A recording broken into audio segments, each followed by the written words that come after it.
Very good. Well, thank you all for taking your time to listen. So I have been working in gender and transport for many years now. And this is a quick overview of the presentation.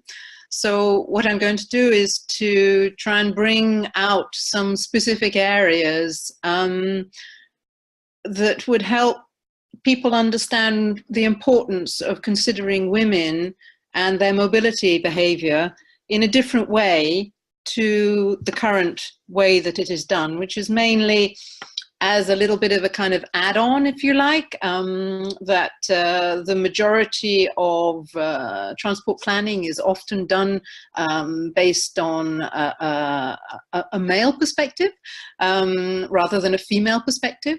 So I'd like to just share with you some of the aspects as to why I think it's really important that we change that approach. So this is a quick overview of my presentation.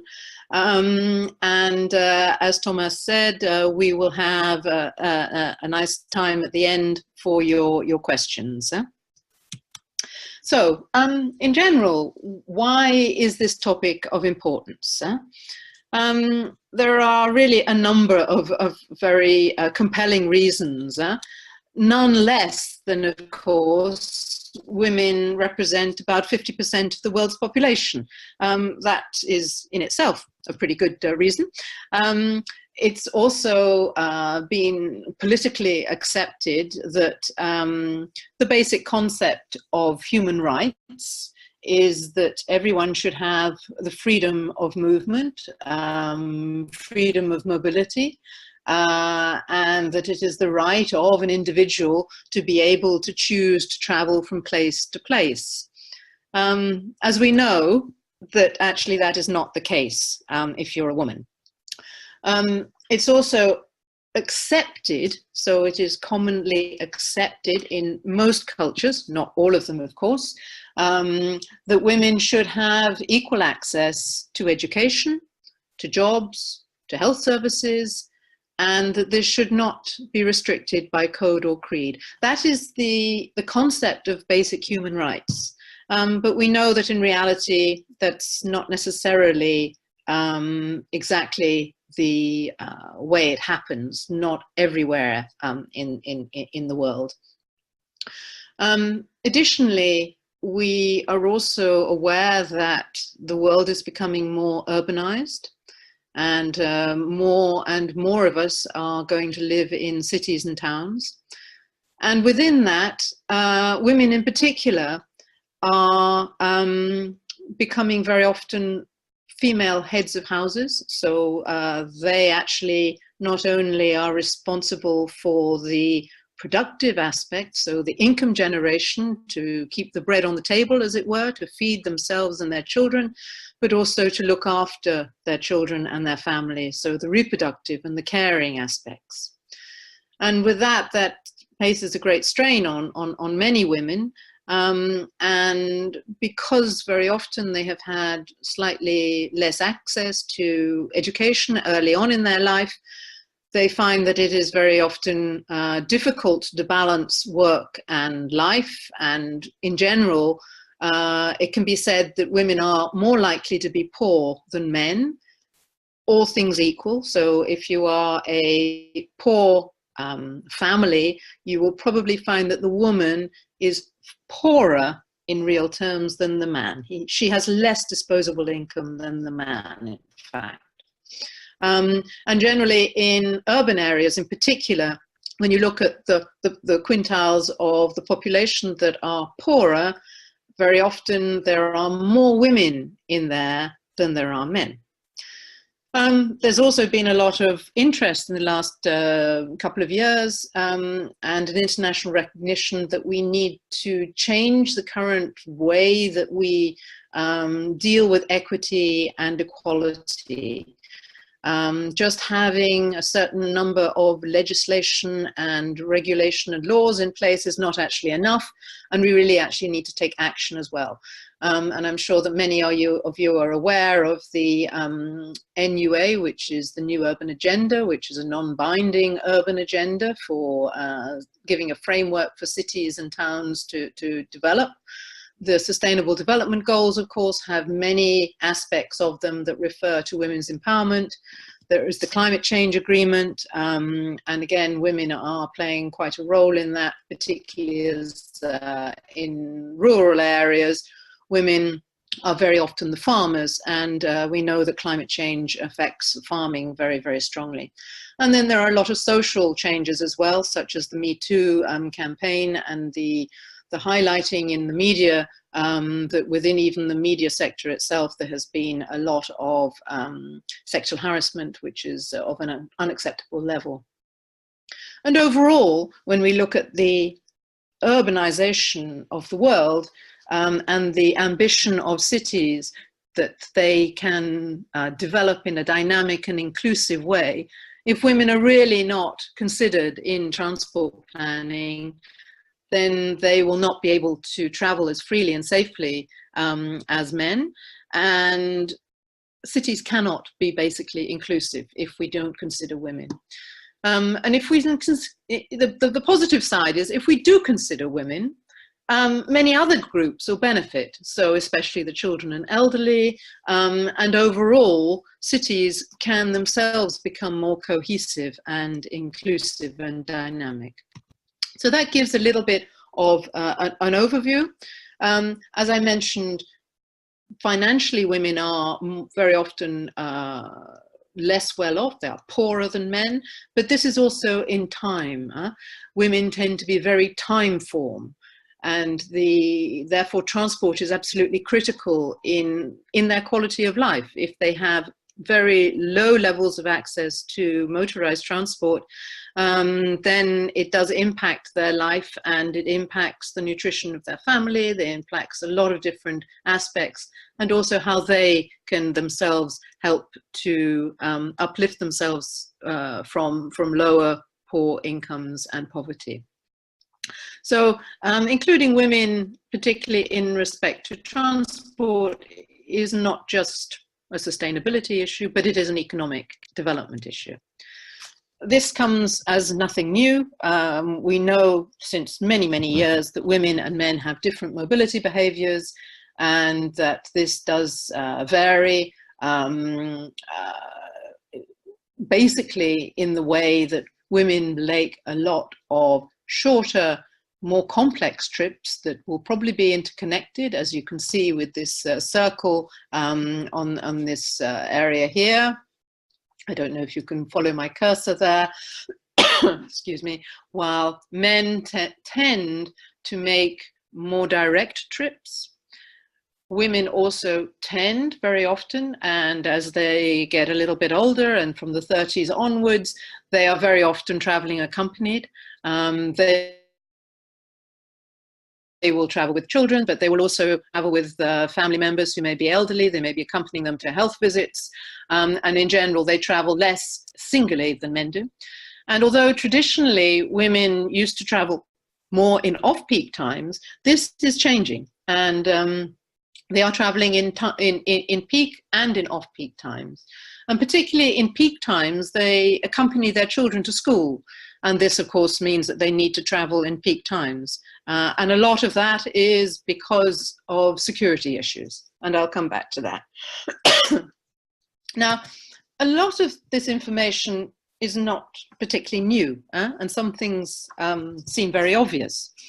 When you know, I look very often for pictures to put together my presentations, and just if you Google images for people shaking hands, you will come up with quite a number of images. But I think you'll find this next picture interesting because there is a very subtle message in that. If you just go onto Google, maybe even now, you'll find that in this offer from anywhere. It could be Google, it could be any other search engine, but you have 12 or 15 photos here. Now, how many of them are gender equitable? So you have one lady here who is not actually obviously anything to do with the real decision making. It is the men that are shaking hands. You have one here which is diversity between different people of color. But again, that's two male hands, two male hands, two male hands. That is two males. They're both wearing ties, both with briefcases. There is only one picture in there which shows a man and a woman shaking a hand. They are the ones that are making the decision on this particular issue. I find that very interesting because it shows that also all around us, there are very, very subtle messages, and particularly in transport. We know that transport and the related public space around transport is a very male-dominated area. In general, the majority of decisions about transport are made by men. There are very few ministers of transport who are female. There are very few secretaries of state of transport who are female. There are very few urban planners, if you like, transport planners that are female. There's a growing number, so I find that encouraging. But in general, one can say that really transport is a very male-dominated space. And yet, as I mentioned, women use transport as much as men, and for the same reasons. So we need to make sure that there are some changes made so that this subtle message that transport is actually a male-dominated space starts to become more equitable. I also mentioned that in particular, women make complex trips. They also are less well off than men, and in general, they are less motorized than men, particularly in the developing world, but also in the developed world. And therefore, they rely a lot on public transport. Many of you maybe have become aware of some of the recent studies and some of the recent media campaigns also around the fact that public transport is not safe for women. There is a lot of sexual harassment. I myself personally have been doing quite a bit of work in this area, and I'll share some of the work on that. This was a study done by the Thomson Reuters Foundation in 2014. And there you can see all the public transport systems and their ranking from best to worst, or the other way around, showing that women have been harassed on public transport in almost every city in the world. London, Paris, New York feature there, as do Tokyo, Delhi, Jakarta, Manila, Moscow. I mean, you know, all the major cities are there. Obviously, there are different ways that harassment affects women's mobility. And this shows the three main areas that worry women. Obviously, it's verbal abuse. It's physical abuse, so actual touching and groping, and then there is traveling at night, which is can be extremely dangerous for women. Now, I've been working in the three cities, in Santiago, Quito, and Buenos Aires, in the last 2 years on a specific project around women's personal security and public transport.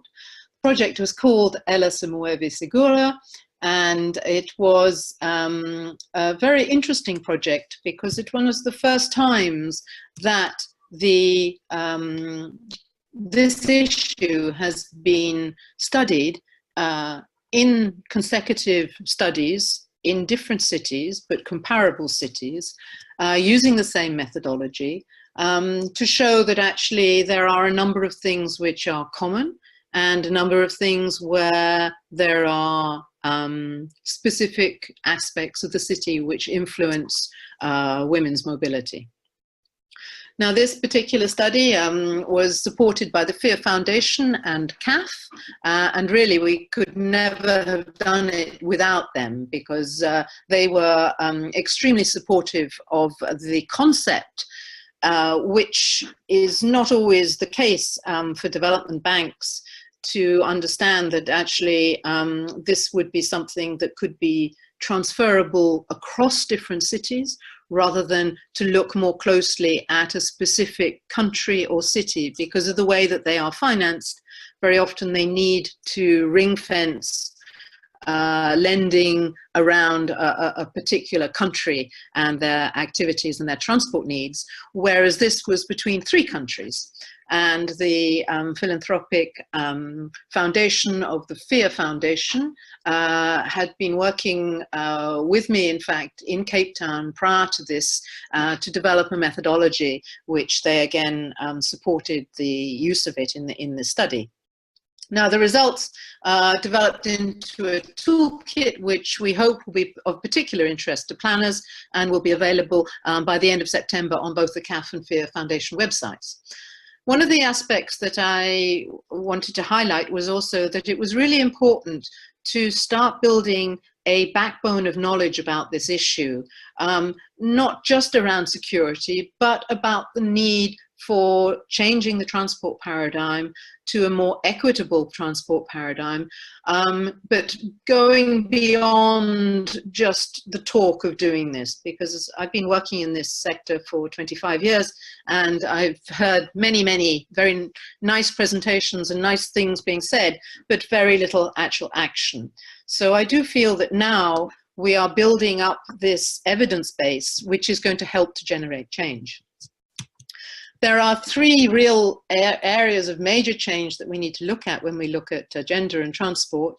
The first one, of course, of women as decision makers. And there are, I won't say a growing number, but there are more and more women in decision-making situations that are associated with transport. This particular picture is Violeta Burke, who is the European Commissioner of Transport. She herself is a civil engineer. She's one of the first, she's not the first, but she's one of the first European Commissioners for Transport that's been female. But that said, there are still very, very few ministers of transport that are female. And again, very few head or senior decision makers at a city level or at a metropolitan level that are female. So there is a lot of work to do in that, and a lot of work to build a pipeline. Then we, of course, have women as suppliers. So this includes all aspects of the design and construction and operational processes associated with transport, and in particular associated, I think, with urban transport. There is a lot of opportunity for women to enter this sector. This particular picture is a bus driver in Yichang in China. And I'll give you a few examples later on as well of some other ways that women can very easily enter the transport sector. Excuse me. But that said, there's very, very low levels of women who are active in either the infrastructure construction sector, civil engineering, mechanical engineering, all those well-known STEM aspects of education, and yet women can really fulfill very useful roles in there, and of course as transport planners themselves. And then women as users. The data that we have is fairly poor in general. There are very few cities that really collect disaggregated data. So at the end of the day, we don't actually fully understand yet how women travel around cities, and we can't really analyze them as users. This also opens the question that civil society itself and many women's organizations don't get involved with transport either. So there is a void between what is needed and the voices of those that actually need to make this change. So there's a lot of work to do, I think. This just gives you a little bit of a snapshot of some of the aspects that we have put into the toolkit for Ellisonmobi Segura, and trying to give some guidance and some signposting, particularly for areas of change at the decision-making process. So here we identified 3 particularly important areas: policy, planning of operations and infrastructure, and the communication. The communication, particularly for gender-sensitive transport, is of particular importance. This includes public awareness campaigns, as well as actually information about how you get around. Women tend to plan their trips much more precisely than men, so they rely on that information more than men, because they have these complex trips to plan. So the communications around transport is much more important to them. In terms of policy, I'll give a few examples of that, and also in terms of planning, operations, and infrastructure. Now, this is a half-hour or a 40-minute presentation, so I can't go into the details of every aspect, but I'd just like to give a little bit of a snapshot of some things which I think are particularly worth highlighting, and maybe we've forgotten some of them. As I mentioned at the very beginning, it's not that we don't know these issues, but very often we don't use them, and we don't actually integrate this concept into planning as an integral component in such a way that that will actually deliver better gender-sensitive transport, which at the end of the day will probably benefit everybody. From the study, and also from other studies, we have found that it's very clear that women use public transport more than men. In these 2 cities, you can see that there was more trips being made by women than by men. Typically, women also walk. And very often, women use buses much more than rail-based modes of public transport. When women are younger, they tend to use the rail more than when they're older. This is a fairly logical kind of conclusion, because women, when they are traveling with children, find it more difficult very often to use rail services, because the rail services go longer distances and they may not be exactly where they want to end up. And as we've mentioned before, these complex trips and trip chaining, buses tend to be more connected, if you like, and so they use buses more.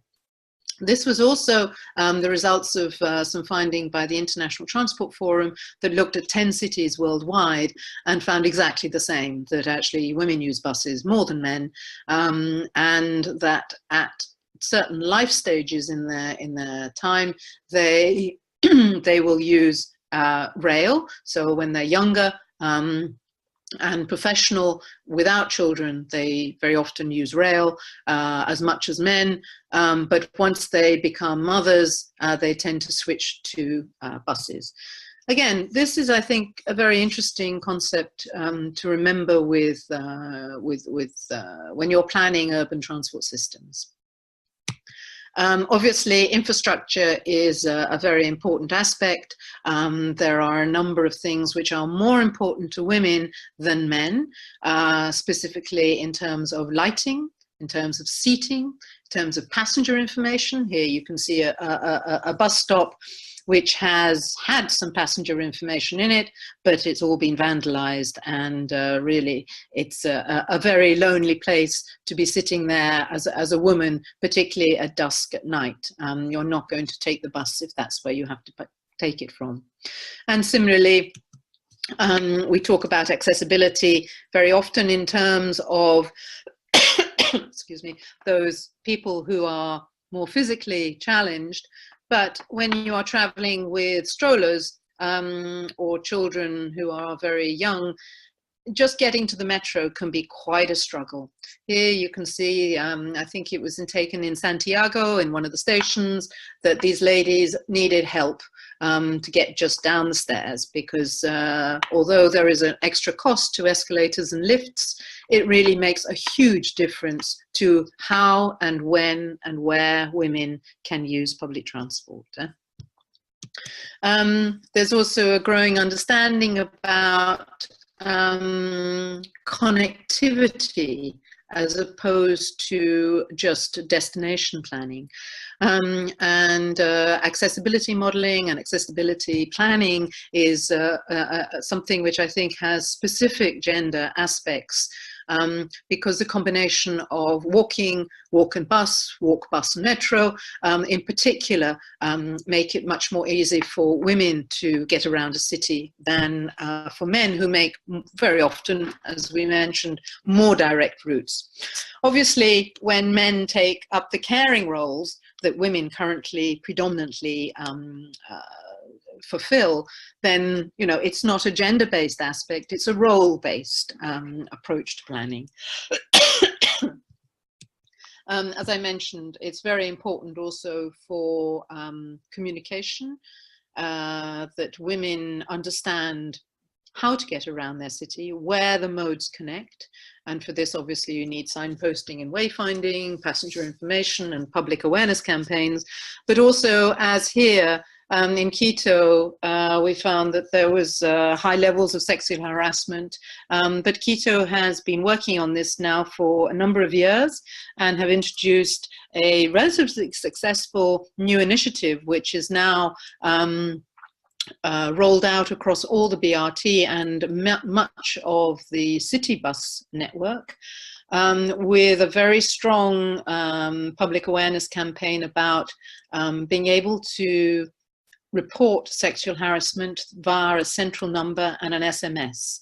As you can see here, the SMS number is very, very clear, and even if you can't afford to have a smartphone, very often you can afford to send an SMS, and there is a whole process that goes behind this, where the perpetrator of the sexual harassment may be arrested or stopped at the next bus stop.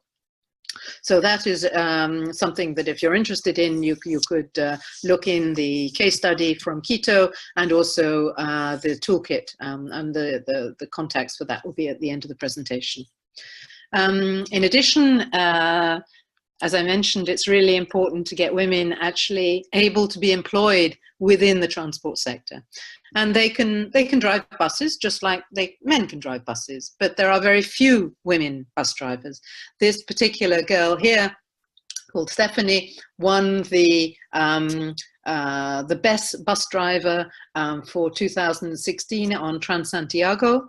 And this, I think, is a very interesting program, because it has helped private operators to employ more women as bus drivers, because there's the opportunity for them to get the promotion and the public awareness of this via this program and this initiative. There's obviously a prize also for the best male bus driver. And this is by public vote. So the public get involved in this, and this creates a very good connection and a better image of public transport, excuse me, than if you just have male-only buses. And also, women bus drivers in particular have got a lot of social skills that can be maximized, and there is a high potential for them to do this. So generally, in conclusion, from the passenger perspective, the majority of trips a day are quite complex. And obviously this means that from a planning perspective, they are also quite complex. The information is important, and there are some technologies that are helping with that. The interchange, particularly from a gender perspective, is a very important point in the trip. Making connections easy between the different public transport services and other modes, and integrated ticketing. The affordability of transport obviously affects women in particular.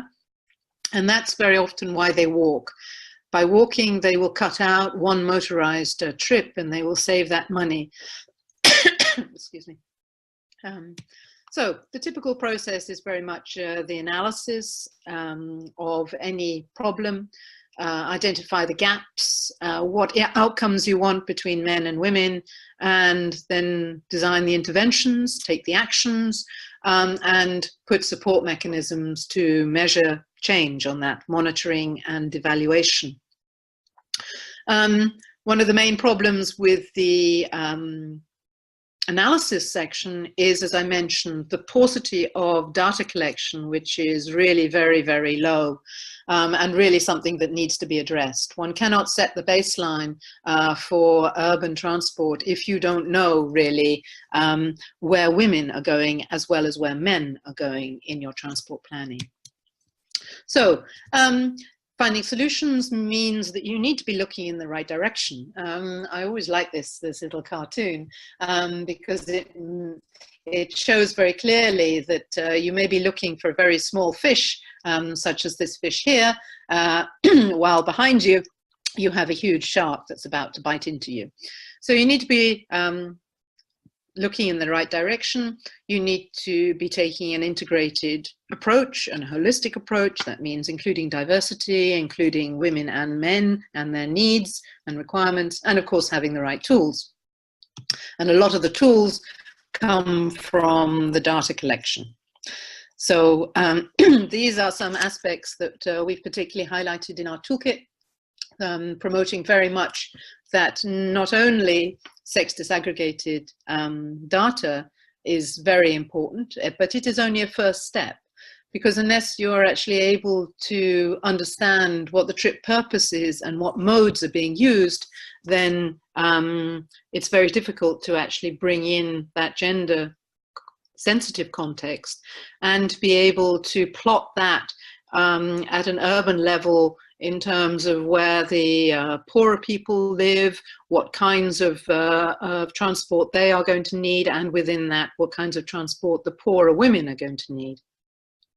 Obviously, there's a lot of information about gender-informed environmental design in terms of the sight lines, in terms of how infrastructure, vehicles, and other aspects are designed. There are strategies to address the sexual harassment, this great issue about segregation, and also the integration of public transport schedules and pricing. Women, as I mentioned, walk more than men. In general, they don't yet cycle more than men, but this is growing. Particularly Santiago can be commended on this, because they've done a lot of work in promoting cycling for women, and this has really helped increase the modal share by a lot of the female cyclists. And IMTs are intermediate types of transport, particularly in rural areas. And overall, we do need to look at employing more women in transport across areas. So this just gives you a quick snapshot of a few areas that traditionally women may not have played so much of a role, but there's no reason as to why they can't be brought into it. Buenos Aires has very successfully recruited a lot of women as traffic agents. They find this very successful as well, and they have now near gender parity in their traffic agents unit in the city. I mentioned previously this idea of segregation and women-only services. We can't completely neglect this, but certainly in the study that we did in Latin America, this was rejected as a very extreme policy and not one that was particularly acceptable to the women that we interviewed. It is, nonetheless, I mean, I think that one has to accept that if the services, and particularly some rail services, are extremely overcrowded, if it means that the only way that women can use these services is by segregation, then to some extent it is acceptable. But it should never be considered to be part of the solution. It is a building block towards achieving a solution, but it is not really the solution. The more you segregate women, the more you restrict their mobility. And excuse me.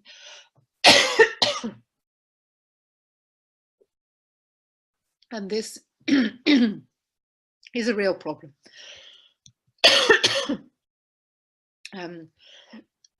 Excuse me. So we can also use technologies to collect data and excuse me, I've been suffering from a throat infection.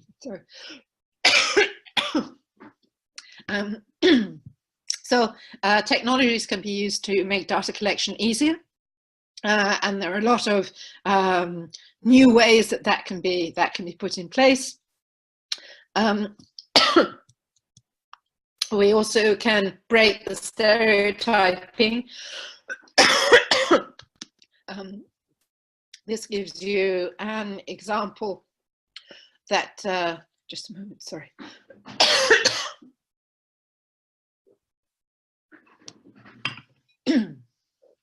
So this gives you an example of women now being preferred by mining companies to drive the extremely expensive and very large trucks, because they were suffering a shortage of drivers. But they did find that those few women that they could train actually performed extremely well. So I'll run through quickly now. I'm nearly finished. There is also the intergenerational aspect. The aspect that currently women use sustainable transport modes more than men, in fact. Even when they buy a car, they will probably buy a smaller and possibly more fuel efficient car than a male would. But beyond that, they currently, as I mentioned, use public transport more and they walk more. Now, as women become more empowered, it is likely that they will shift away from these modes if the planning of them is not attractive to encouraging more women to use them. So there is, excuse me, an intergenerational aspect. So I will just end on that. Here are the details for the toolkit and the summary of Ellisonmobi Segura in English, and it will be in Spanish as well. And as a final word, particularly in the current transport paradigm, we do seem to be trying to push a square block into a round hole, whereas 50% of the population is that square block. So it shouldn't really be neglected. So in other words, both aspects, both male and female aspects, need to be taken into account, but women cannot really be considered a proxy for male transport behavior, and their transport behavior needs to be brought more forcefully into the planning paradigm. So thank you for your attention, and those are my details, and I think now we can go to some questions.